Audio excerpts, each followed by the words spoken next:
The fairy tale is cracking, and behind the royal smiles may lie the biggest lie in modern monarchy. Buckingham Palace isn't asking politely anymore.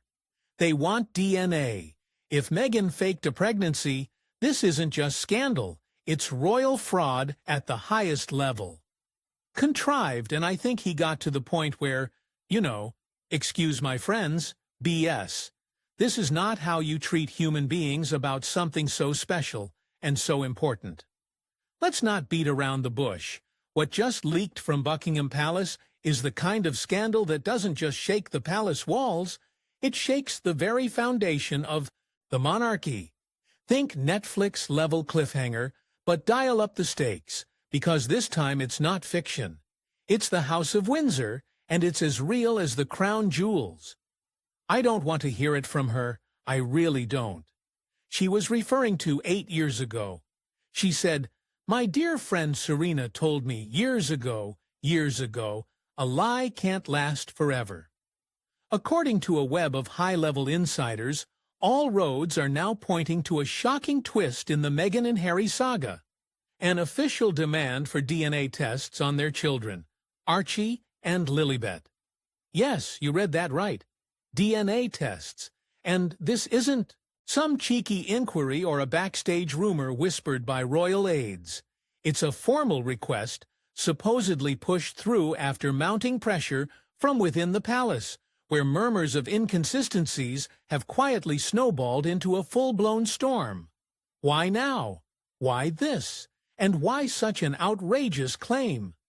Samantha Markle, what on earth is going on in your opinion between your sister Meghan and Prince Harry today? Because they are doing anything possible, except anything possible not to be seen with each other. Because apparently something or someone has made the royal family doubt whether Meghan and Harry are truly the biological parents of the children they've fiercely shielded from the public eye. This is not tabloids twisting shadows. These are whispered suspicions from corridors lined with portraits of monarchs past, and they've suddenly erupted into full-volume demands for answers. She added 8 years ago was a long time, but not forever. She's trying to move forward, Hugo, but she is still talking about. It's all hearkening back to issues or problems that she had when she was in the royal family. The whispers that once fluttered through the British press, like distant thunder, are now crashing down like a hurricane.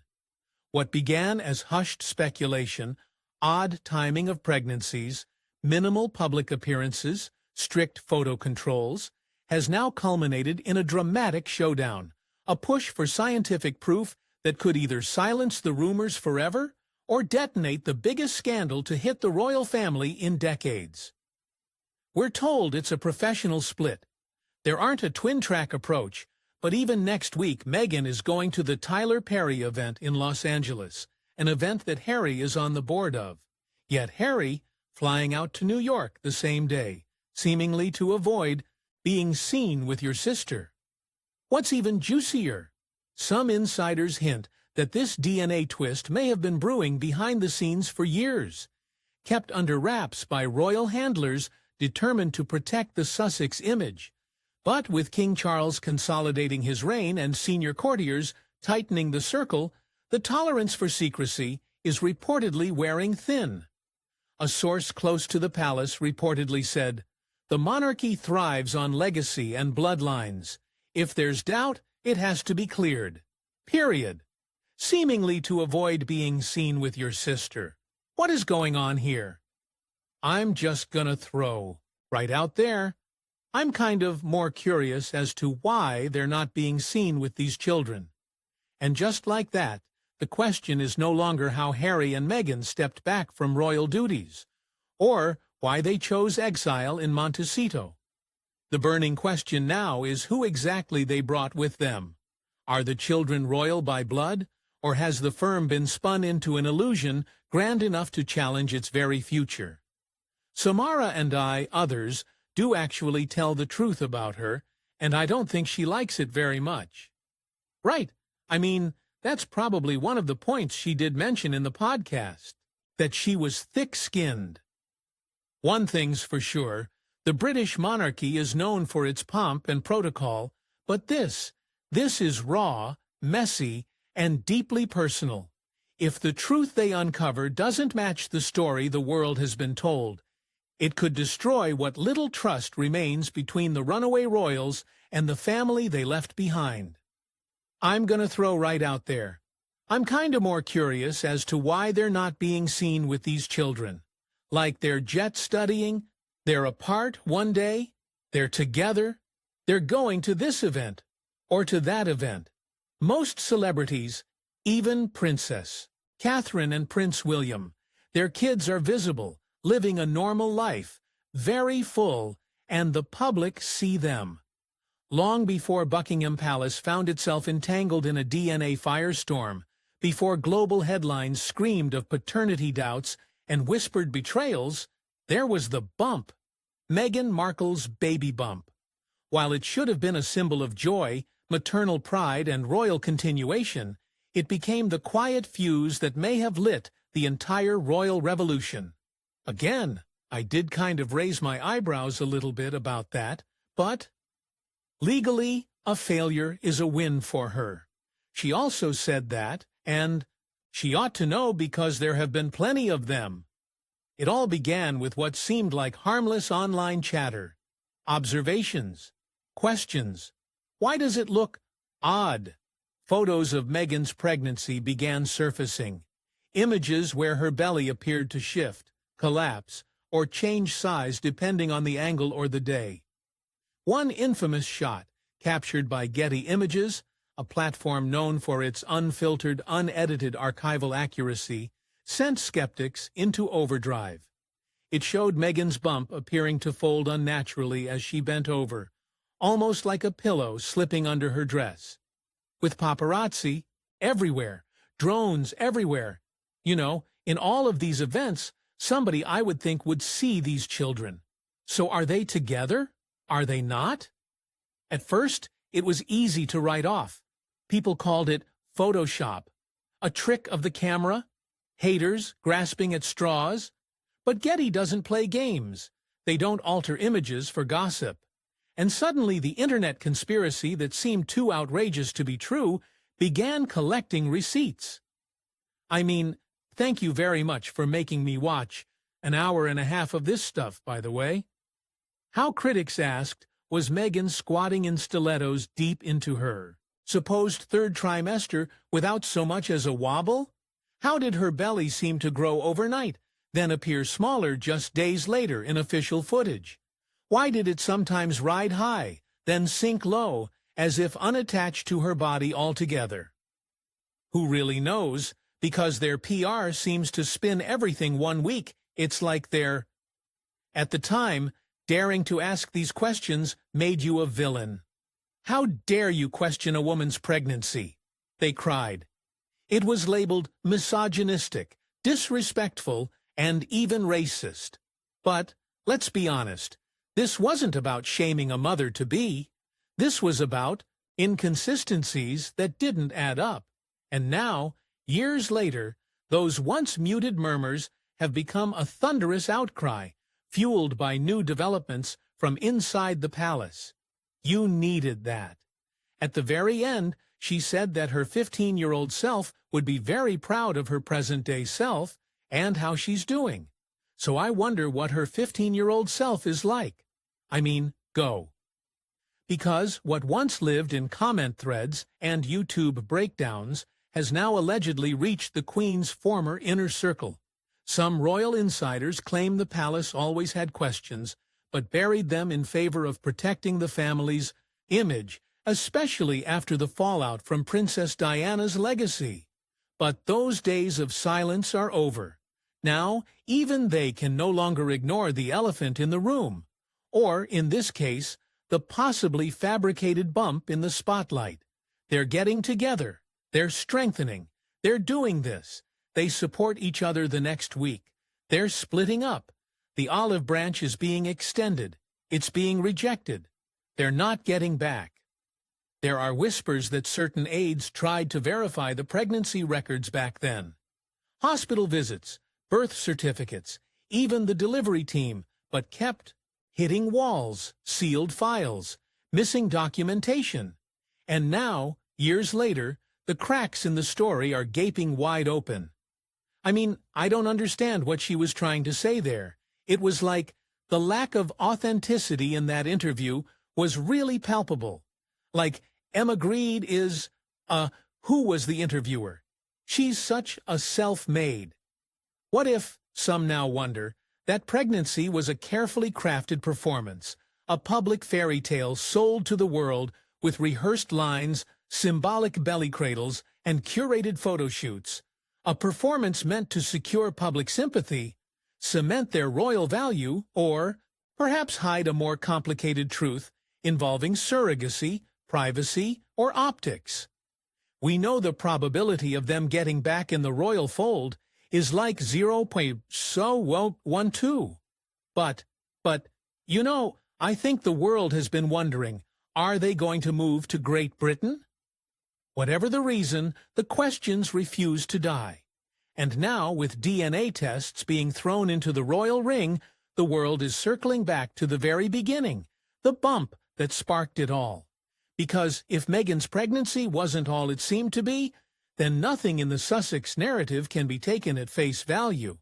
And that, right there, could change everything, from titles to succession to the very integrity of the royal story they've told. East Londoner, who actually really fought for what she has, and she's really the brains behind a lot of big brands. This scandal didn't erupt in a single headline or explode with one viral photo. It's been brewing in secret, behind gilded doors and centuries-old curtains. While the world debated tabloid covers and podcast rants, royal officials were apparently conducting a silent but thorough review of one of the most pivotal events in modern royal history, Meghan Markle's first pregnancy.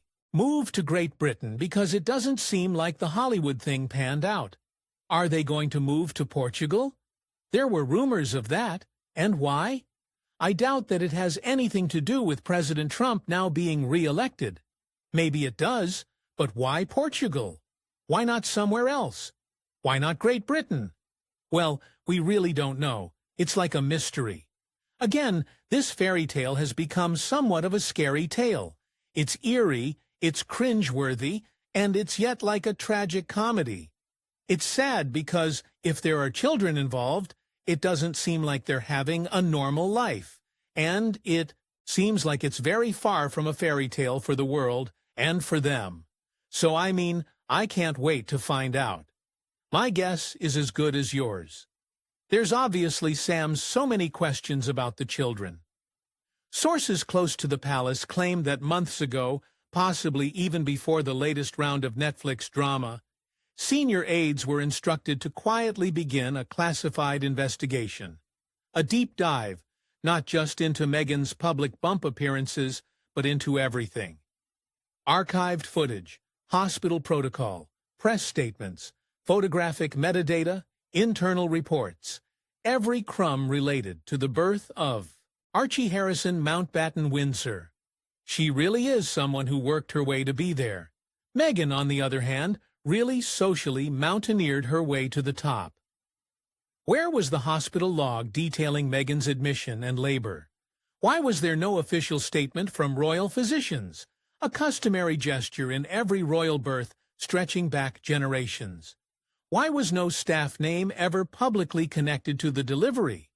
And, perhaps most telling of all, why is there no signed delivery confirmation, even in the archives? There were rumors of that. And why?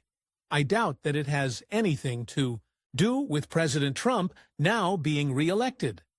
That kind of omission isn't just strange, it's unprecedented. We're talking about a monarchy that releases statements when a royal sneeze goes viral. They document everything, from who delivered the flowers to who fluffed the Queen's pillow. Royal births are historic moments with meticulous procedures, public hospital arrivals, briefings from royal gynecologists, and signed announcements placed on golden easels outside Buckingham Palace. But in Archie's case? Silence. No footage of a hospital entry, No name drop of a delivery doctor, no interviews with glowing midwives, just a well-crafted press release, and Meghan and Harry's word. I questioned why nobody reportedly was able to examine her abdomen when she was, quote, pregnant. For years, people gave them the benefit of the doubt. Maybe it was privacy, maybe it was trauma. But now, with a secret internal audit allegedly revealing missing records, the palace is reportedly no longer satisfied.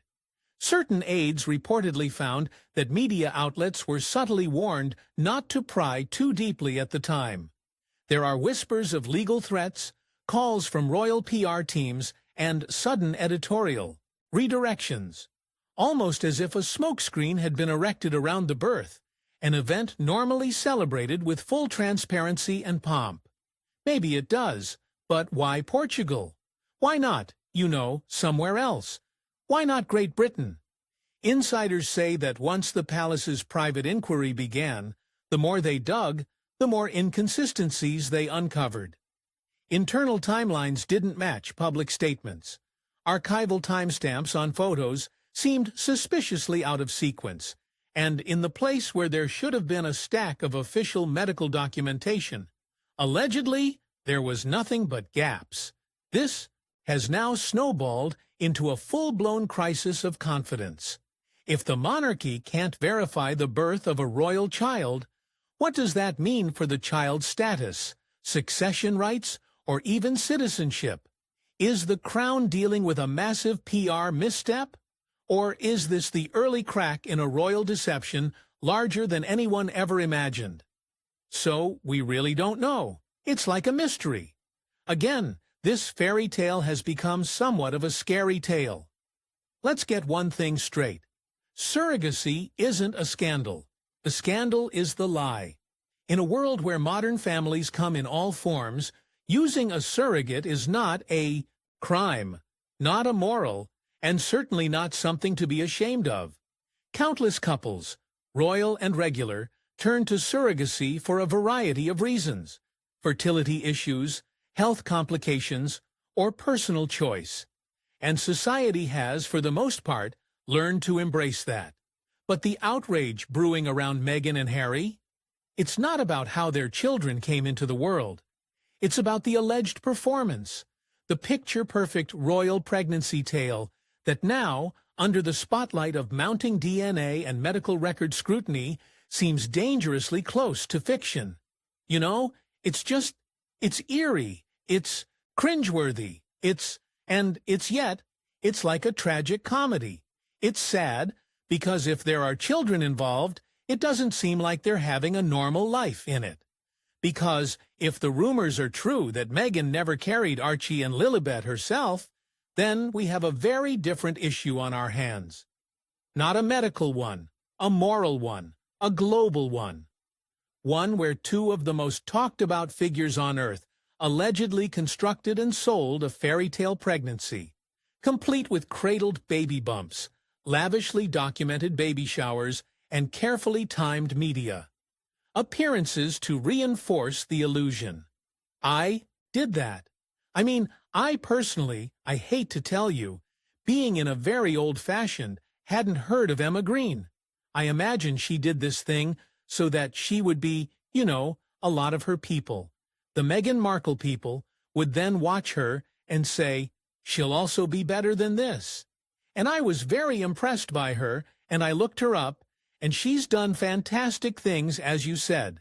So what on earth she was doing except, remember those moments?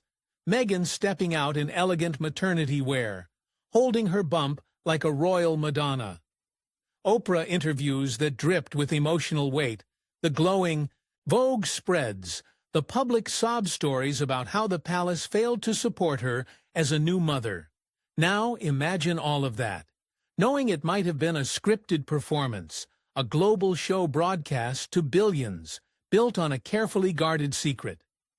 Seems like it's very far from a fairy tale, for the world and for them, so, I can't wait to find out. My guess is as good as yours. There's obviously Sam's so many questions about the children, and whether they were born naturally. And this is something I've discussed in detail. If Meghan and Harry had come forward and said, "We've chosen surrogacy," many would have applauded them. It would have been brave, progressive, even inspirational. But instead, it's alleged they crafted a narrative that aligned with traditional royal expectations. A natural pregnancy, a homegrown family, and a new era of modern monarchy. Somehow, sort of, getting on the bandwagon with Meghan Markle. I don't really know. It inspired a thought. To me, as I was listening to this, I thought, why don't I come here today and tell you about mine? And what's worse, they monetized it. Interviews, documentaries, memoirs, emotional arcs are used to generate sympathy, fame, and cold hard cash. If those moments were rooted in a lie, then we're not just talking about a cover-up, we're talking about manipulation at a historic level. Any Con Campbell who has written about it, do you have any personal view on that situation? I will say that, like a lot of people, I saw the Getty images of the pillow dropping behind the skirt. And I thought at first they could be photoshopped, but Getty Images is very reliable. Let's be honest, the monarchy has survived divorces, affairs, abdications, and even criminal scandals.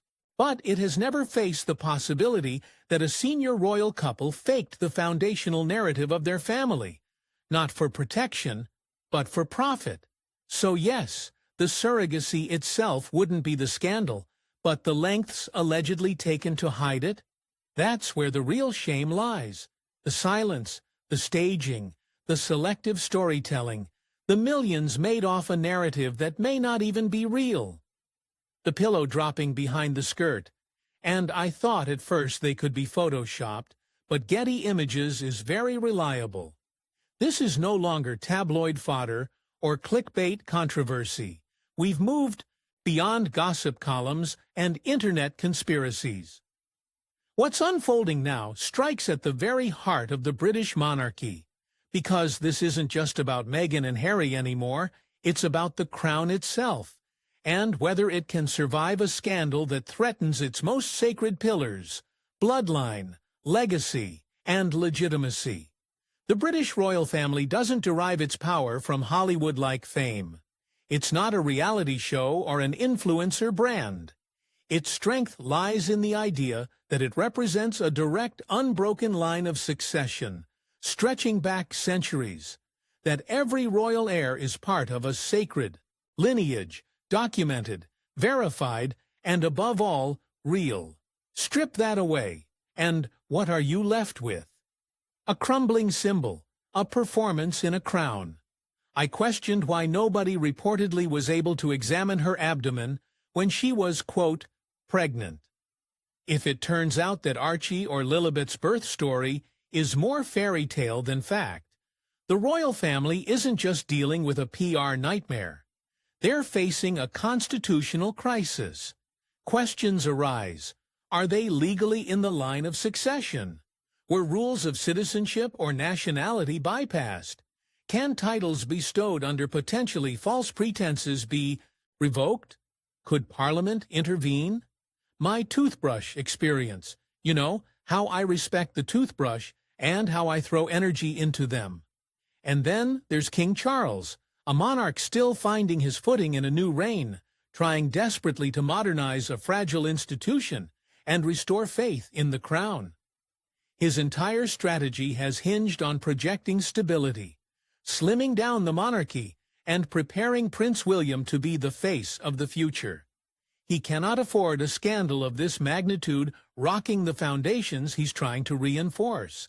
And I thought, gee, if she was, remember when Jamie Moore did that beautiful thing on Vanity Fair where she showed her beautiful belly? I thought that was really cool. This isn't just about 2 grandchildren anymore. It's about precedent.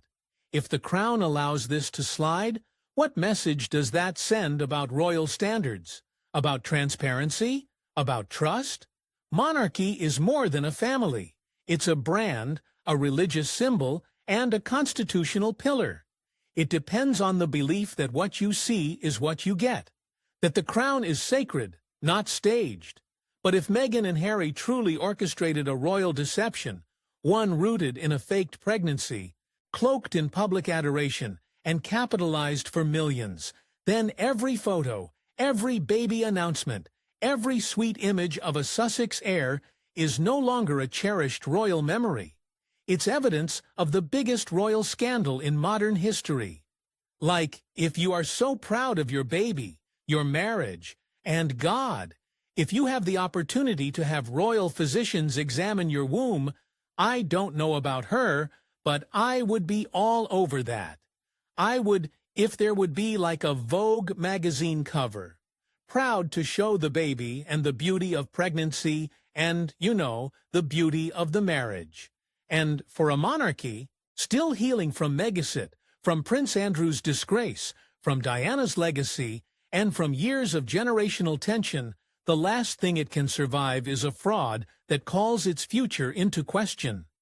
Because once the bloodline is questioned, the entire crown becomes cracked, and cracks, no matter how regal the setting, eventually lead to collapse.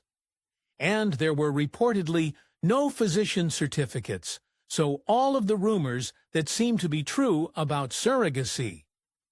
Why is this all coming to a head now?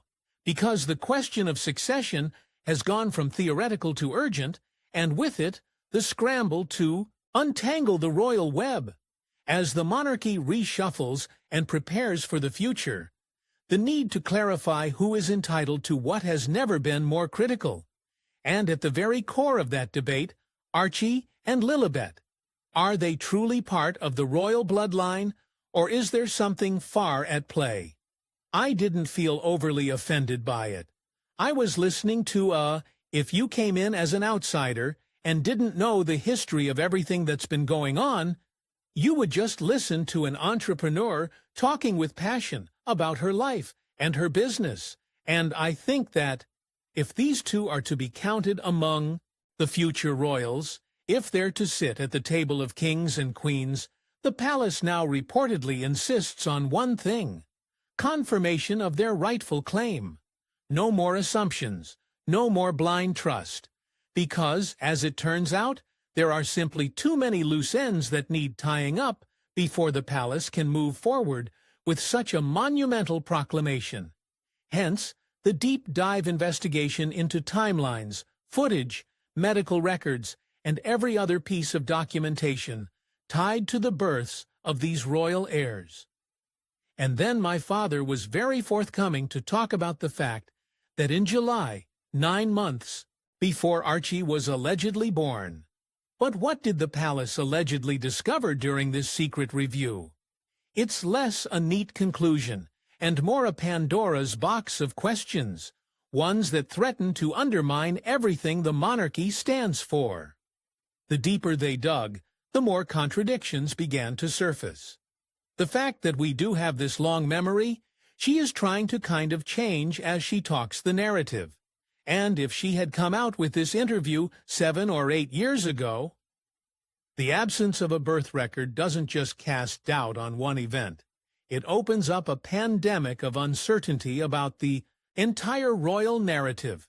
If this claim is true, it could unravel everything from Archie's title to his place in the line of succession to the legitimacy of his very royal existence. That he said that she had picked up her frozen eggs. So I thought, well, it kind of makes sense, all things taken together, that there would be a surrogate involved. Meghan and Harry didn't just step onto the world stage. They stormed in a narrative that felt fresh, inspiring, and rebellious. Their love story was hailed as a new chapter for the monarchy, a biracial American actress marrying a beloved prince and rewriting centuries of royal rigidity. It was modern, it was emotional, it was marketable, and marketed they did. Their journey from royal exit to media darlings generated a tidal wave of public sympathy and brand power. They became the face of resistance against outdated systems, cashing in on global Netflix deals, book advances, A-list speaking gigs, podcast empires, and high-profile endorsements, all built on a personal story that resonated across borders, across generations. But here's the twist. What if that story was built on a lie?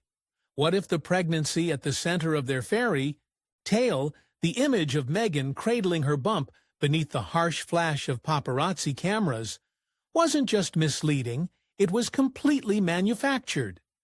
But why the secrecy? Like, if you have that platform and children are amazing, they're beautiful, they come into the world, however they come, you would want to promote that as well. Do articles about the beauty of surrogacy. If you can afford it, great, right? Because if the whispers are true, if the pregnancies were staged and the children were born via surrogacy, kept secret under a deliberately spun web of deception, then we're no longer looking at a bold royal departure.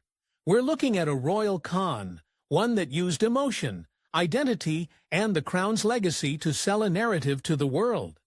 This isn't just about optics anymore, it's about manipulation on a global scale. For the public, it's a betrayal of trust.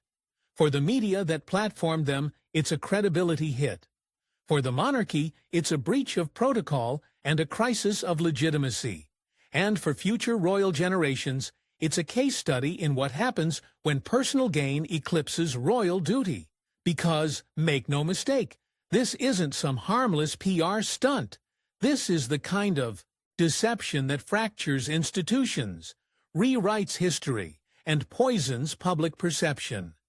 It takes the most sacred aspects of human experience, pregnancy, birth, family, and weaponizes them for influence and income. And now, as investigations unfold in secret surface, one haunting question lingers in the air. How much of the Sussex story was ever real? It is public, worse. At one time I thought it was obsessive, but I get it, that in the line of succession, there's a lot that conveys, there's titling, and that by British law. Inside the guarded walls of the royal household, the tension is palpable. The air is thick with disbelief, frustration, and a sense of betrayal that even decades of royal scandal haven't quite prepared them for. This isn't just another tabloid storm, it's a crisis that's shaken the monarchy to its core. And at the very top of it all, the reaction from the senior royals says everything. This isn't just a PR disaster, it's a legitimacy crisis. If it turns out that the children of Harry and Meghan weren't biologically born to them as claimed, if there was a surrogacy that was covered up, if the royal family was kept in the dark or coerced into publicly supporting a lie, then Charles is staring down a constitutional inferno. A woman, the child reportedly has to be born of the womb of the titled royal mother. And remember that she was not born. Think about what's at stake. Titles, succession rights, the legal and moral grounds upon which the monarchy operates. Charles has fought tooth and nail to rebuild public trust in the crown after years of scandal, modernize its image, and slim down its operations. But all of that progress risks going up in flames if the legitimacy of his own grandchildren is now under global scrutiny. The pressure from the top is reportedly immense. Meetings are being held behind closed doors. Legal advisors are being looped in. Documents are being reviewed. The firm is circling the wagons, trying to prepare for every possible outcome. Because if this scandal continues to spiral, the damage won't just hit Harry and Meghan, it could fracture the monarchy itself.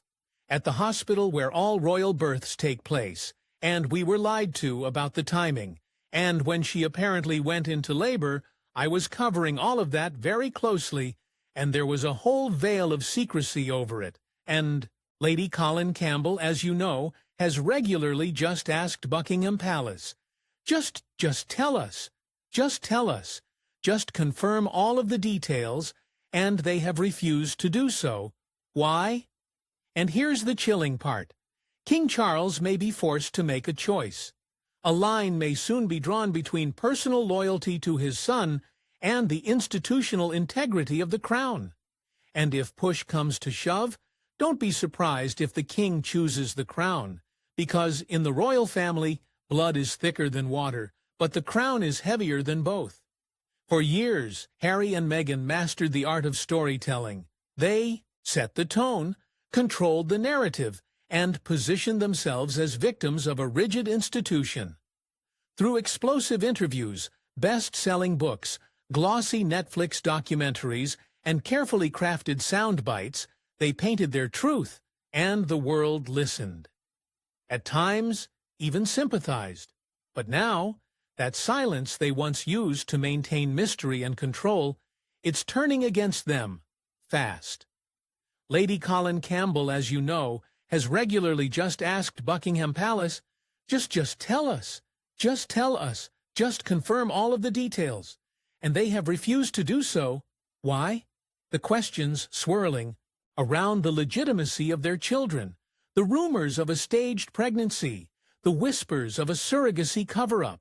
None of it is being addressed. Not a single statement, not a single denial.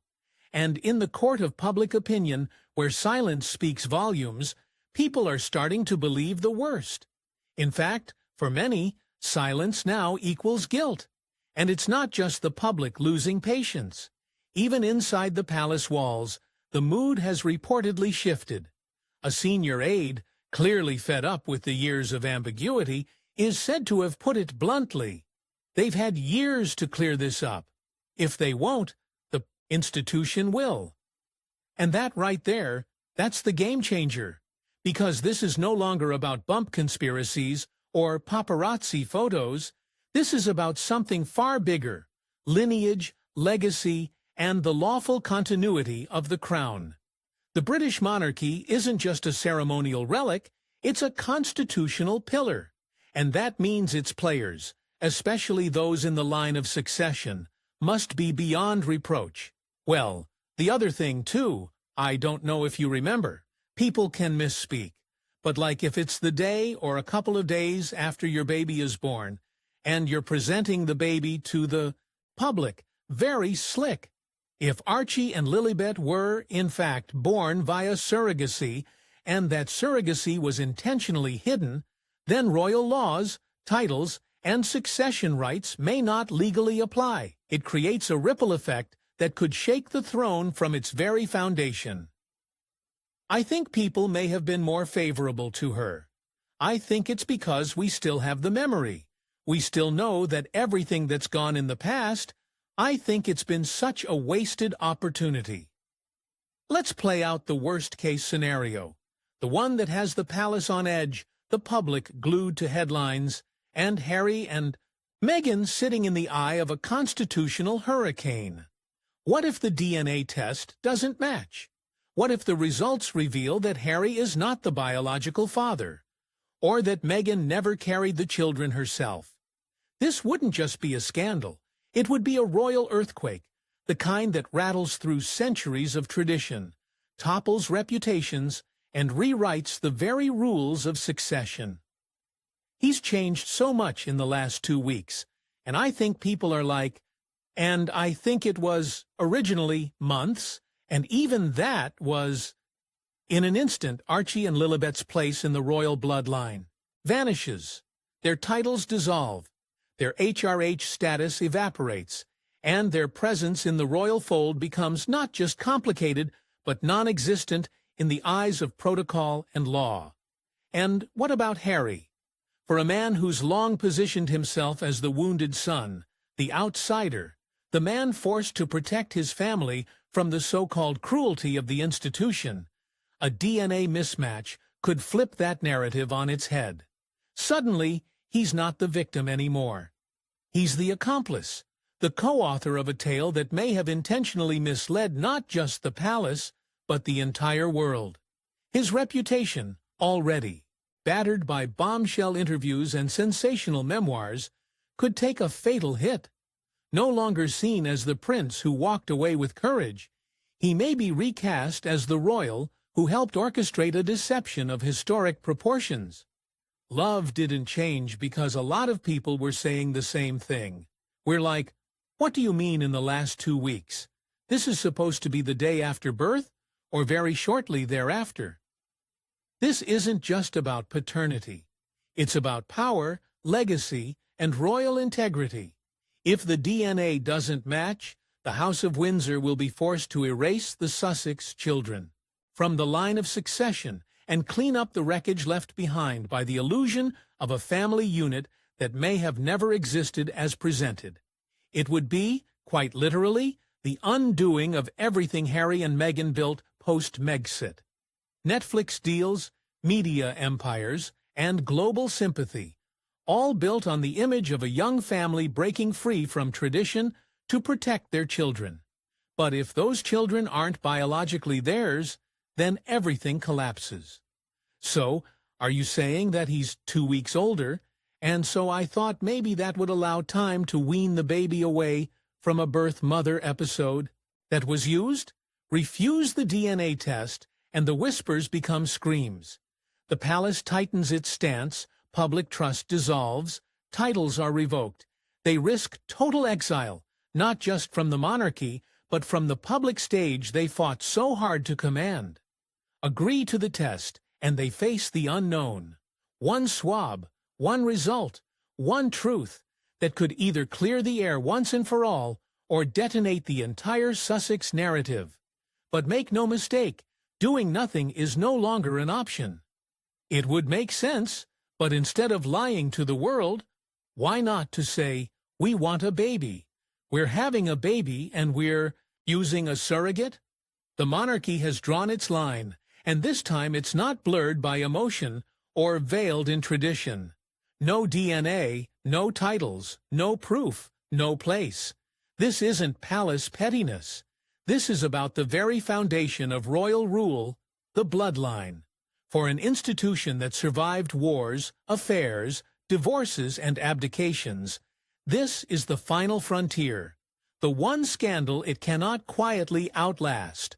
One test, one truth, and if Meghan and Harry don't come clean, the monarchy will do it for them.